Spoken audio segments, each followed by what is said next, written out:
It's the Pigeon Talk podcast with your hosts Yisrael Meir Merkin and Suki Silver from the RCCS Hockey Classic.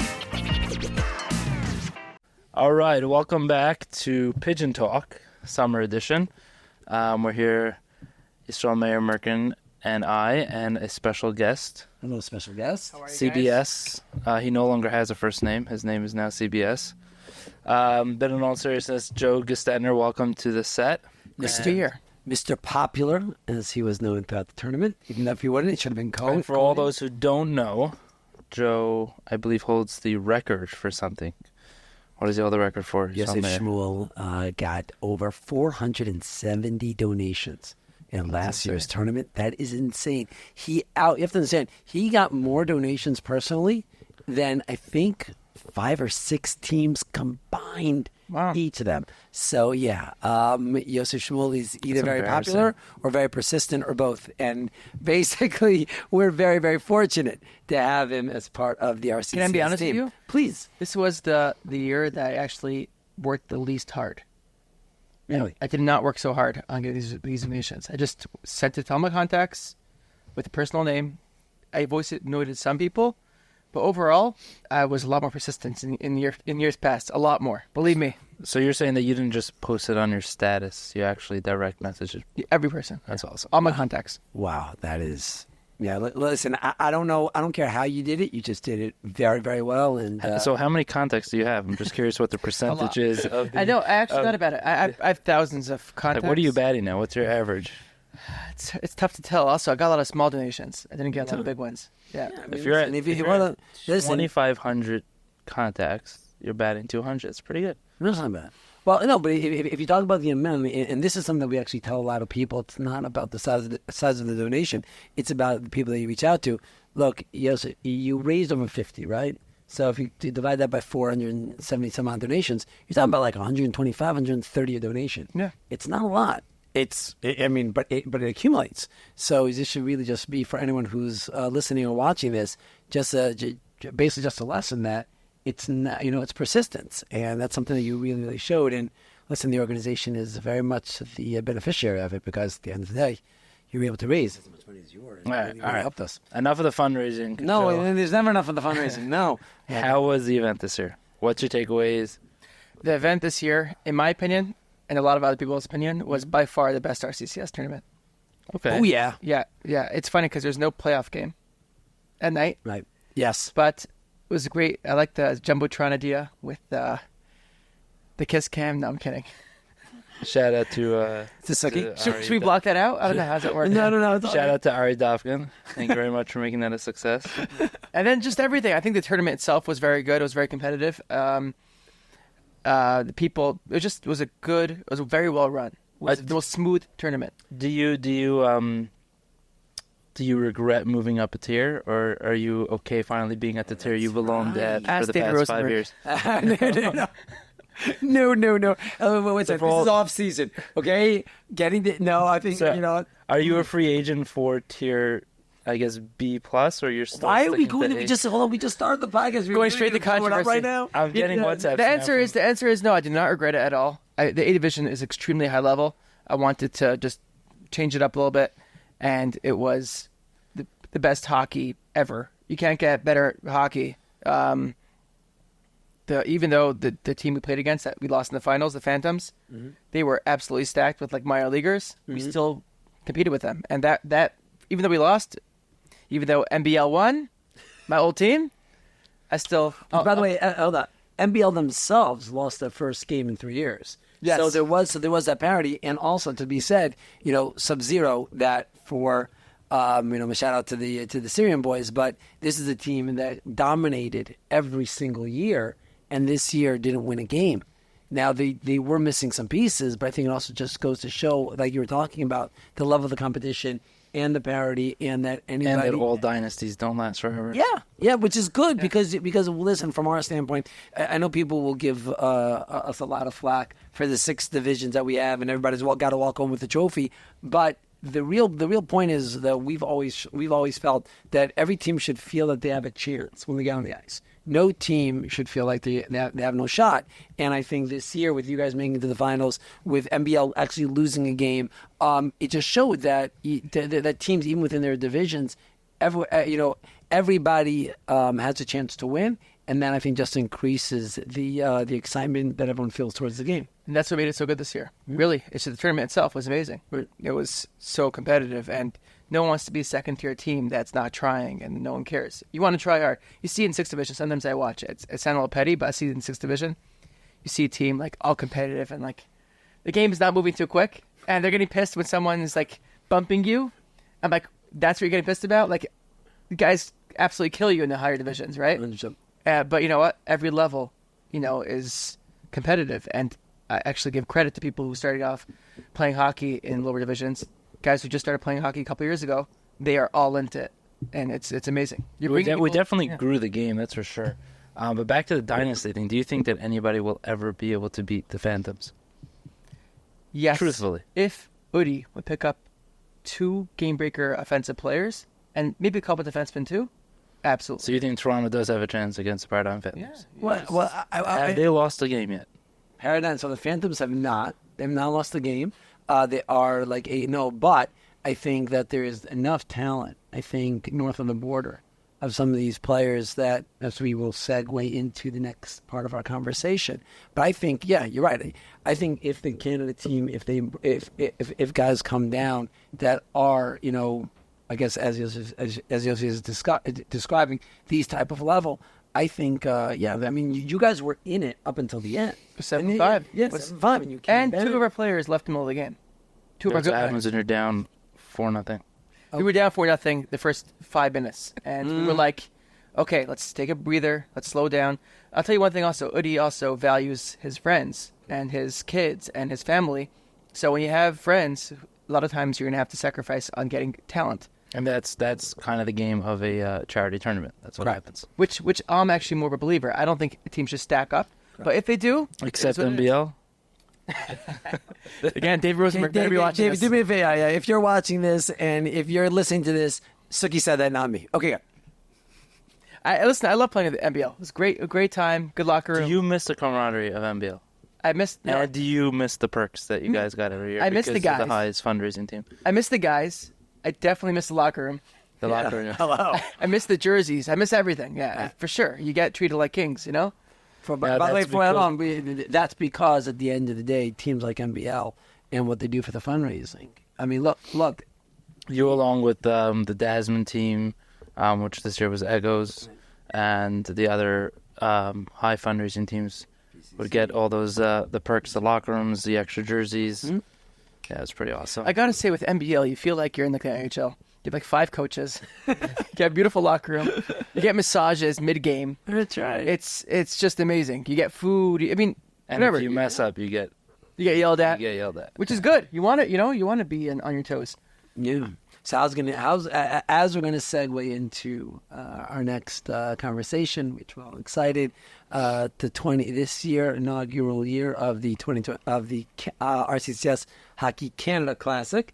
It's going to be September 15th in Etobicoke. I finally learned how to say it. I'm all proud of myself. It's called Westwood Arena. No, Etobicoke. We're going to keep on saying Etobicoke because I learned how to say it.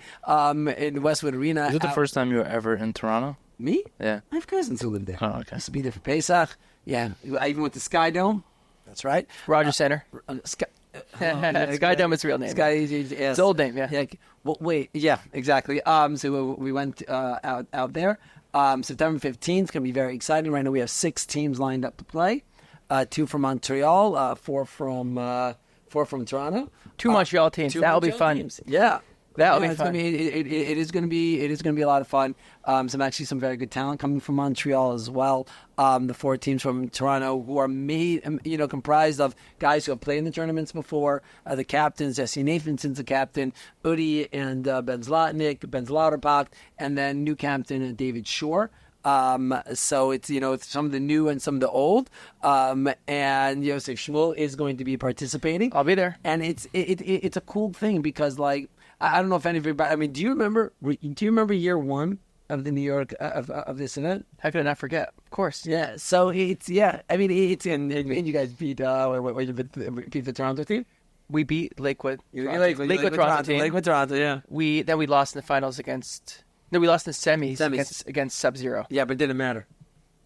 It didn't matter. No, they killed right in the finals. They destroyed Bergen Benders. Oh my gosh, 11-3 or something. That was an absolute. Well, that's when they stopped counting score. But my point, it didn't matter. Was I think the elation, the excitement after you guys beat Lakewood Toronto. That was our championship. That was it. Exactly. Every year, by the way, we have their number. Right. We beat them every year. It's I don't know. It's competitive. It's fun. So, but there is something special about a first year event, right? That you get to be there, and you get to just feel the energy and see it build. I mean, we were talking about the Florida event, right? 2 years ago, we took some guys, a couple guys who had played the tournament, and just met new people. And thank God, last year where we went from year one 5 teams, 400,000 raised, to last year 10 teams, 850. So it's just beautiful to see it. And I think this year with the Canada tournament, I think we have that potential. It's also cool just to bring, hockey back to, hockey land, which is Toronto. Hockey was invented. Toronto is hockey town. Other than Detroit, I mean. Yeah, they call Detroit Hockey Town. When you have to call Detroit Hockey Town, that means it's not the hockey town. Sorry, David Rosenberg. Well, do you remember? David's name has been mentioned. I know. I think we have to call this podcast the David Rosenberg podcast. Ode to David. But what I think is actually interesting is that when as we were building this tournament, so I called up a guy who was referred to me by one of our former players, and he told me, he's like, you bring a hockey tournament to Canada is like you bringing ice to Antarctica, and I'm very excited to prove him wrong. Right. Means when you bring listen, there are hockey they never tournaments. had the RCCS hockey tournament. They never had the RCCS hockey tournament where you can combine hockey and the amazing event and the camaraderie and all the and all Jews coming together, all different forms. Everybody, for a united cause. And the amazing jerseys. Yeah. Thank you, Suki. Joe, do you remember the last time you actually skated in Canada? Yeah, I Pesach a couple years ago. I mean, I have equipment. I have 3 sets of equipment. One in my apartment, by my in-laws, and by my mother. So I tend to. Okay. Yeah, and with all the help of RCCS fundraising, I have that. Yeah, it was all purchased through RCCS. I got a lot of skates. So RCCS has a set of equipment at 3 locations. Got it. Thank you for that. You're welcome. On behalf of all the patients of RCCS, you're welcome. You know what I would say with Toronto? I think, like you're saying about it's like tough love. It's like Brooklyn. It's like at first, they're tough with you, and then eventually they soften up. You realize that they're good people. Toronto with hockey is very much like that. Like, oh, you're coming to Canada, bringing a tournament here. I think first of all, people are very excited about it now already. Mm-hmm. But with a lot of people who haven't heard about it yet, they will be on board very soon. It's just about the tough love, getting past that tough love. Like, they play in all these leagues. They have a lot of men's pickup games. They're high-level games. They're like, why do I need a tournament to play now? Right. So, believe me, they'll jump on board, and it's, I know from being in New York, it's a fantastic, amazing tournament, and there's so much, there's so much good relationships you can build, and it's just, I was in Boca. Mm-hmm. I had an amazing time in Boca, which I think Toronto will be the similar style. I'm very, very excited. I think last time when we just came out, to last week we had our hockey night in Toronto and our hockey night in Montreal, and it was amazing. I mean, it really, really was. First of all, it was great to see the faces of a lot of the participants who had no idea what to expect, and when I went over to them and I gave them a duck. And they're like blown away, like, you're giving me a duck?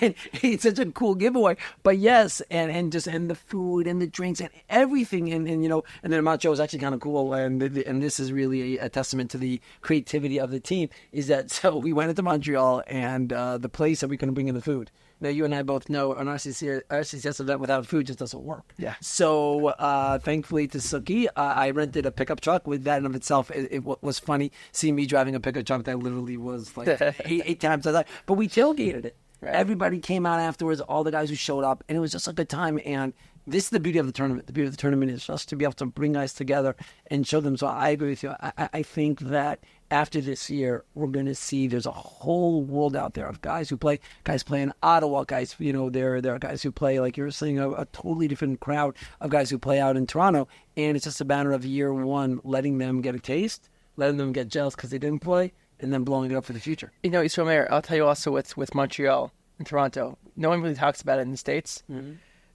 In the States, it's weird because we kind of get along. We're all Canadian. We're all like grouped up. Mm-hmm. But in Canada, growing up, I have a lot of cousins in Montreal. There's a major rivalry. Yeah. The biggest rivalry is Montreal-Toronto. And it's not just a rivalry that's like just personal. It's also on the ice. Different style of play. Mm-hmm. Montreal isn't known for stick handling more. Toronto's more of like the physical game, slap shots, more passing. Getting eliminated in the first round. That's in the National League, Yeah, but there is a major rivalry. I think that will really, really, peak up a lot in the tournament. Yeah, just saying. No, I agree. And it happens to be like, that was sort of the rallying cry when I was trying to recruit guys. That night, I said to them, listen, when else are you gonna have a shot, to whip some Toronto? And they're all, and they're all excited. But what I did realize, shockingly, is that Montreal and Toronto are right next to each other. Did you know this? Yes, I did. I did. I'm like, yeah, like how far of a drive? It's far. Funny story. People used to ask me, "Can you bring a package over to Montreal while you're going to Toronto?" I said, "Sure. Let me go to Vancouver." And Vancouver's that close to Toronto. Even better, Vancouver. So I put this because again, I'm trying to find the hockey players in Canada, and Shmuley Weinberg, the captain of the Pigeons, so he's from Vancouver. So I put into Google Maps, Vancouver. I'm like, it's at 33 hours. I'm like, what's it? Did I put walking? No, driving, because it's literally on the other side of the world. All right, so I listen, I have to learn my geography a little bit better, but it's a big country. Yeah, it is. It is. So talking about relationships with RCCS hockey. What is RCCS getting in return for actually putting CBS on the map? Is it RCCS? I don't know. I think it is. I will be honest. We definitely collaborate. As you see, CBS, the best back office company in healthcare. Listen, two great organizations / companies teaming up. And I think we both help each other out tremendously. And RCCS is obviously a non-for-profit, incredible organization that really does incredible things. People who are going through very hard times. I'm not going to do a sales pitch, but but CBS is the best back office company, but we also pride ourselves in relationships and in just top tier services. Yeah, it's amazing. Swag, by the way. Can we? Really nice. By the way, that is a black cap. Sick hat. Yeah. People don't know, but CBS and RCCS actually use the same merch provider. Oh, yeah? Yeah. Shout out to Epic Promo. Okay. There it is. Swell Greenspan? Yeah, absolutely. Meyer Greenspan. And because we're in the 3 weeks, are we going to be able to hear an a cappella version of Shifty? It needs some harmonies or something, like a bass. By the way, I think you'd be better off if he and I don't sing at this point, so, it would be nice. You sing? Yeah, if I knew the song, I would give some backup. All right. Oh, wow. Did you just go there? Wait, what did you say? Who said if you knew the song? But that's bad. That is bad. That's bad. Yeah, we need Shifty listeners. Listen to Spotify, Shifty. Yeah, let's go. Another plug. A lot of plugs. Yeah, let's go. Do it. We're waiting. I'll just do the hyper. How about that? There you go. Please. Ay Shifty beveis, Shifty beveis Hashem, kol yemei chayai, yemei chayai. Beautiful. See, if you played like you just sang, maybe you'd have a chance to beat the Phantoms. But maybe I'll sing to them while I'm checking it. There you go. All right. Well, I think that's gonna conclude this latest Pigeon Talk episode. But we still have a challenge. We do? Yes, we do. Okay, what's your challenge, Mr. Silver? I guess it's without Googling. But if you reply with the arena that the Toronto hockey tournament will be taking place. We just announced it, though? We did. But so how does that work? Because we're already like 20 minutes into the podcast. Oh. So there it is. If you can reply with the arena that it's going to be held at, you get yourself into a raffle for a brand new hockey stick. Beautiful. Oh, my gosh. Could I win it? No, you can't. Oh, dang it. Just saying pigeon talk. By the way, if you raise enough, though, we can get you a custom CBS branded hockey stick. That you got to go with. Okay, that would be good. There you go. I like it. Pigeon is a very big trash talk term in hockey. Yeah. Do you know that? Do you know there's Eli a team Gamara- called the Pigeons? Right? Eli Gamara. You know Eli Gamara, when he was building his team, this is the COVID year. His team was called the Pigeons Because of that. because of that. Yep. There you go. That's it. Shmuley Weinberg. Weinberg. There it is. 100%. Yeah. All righty. All Till right. next time, guys. Thank you. Is it? Great stuff, man. Good stuff. Great stuff.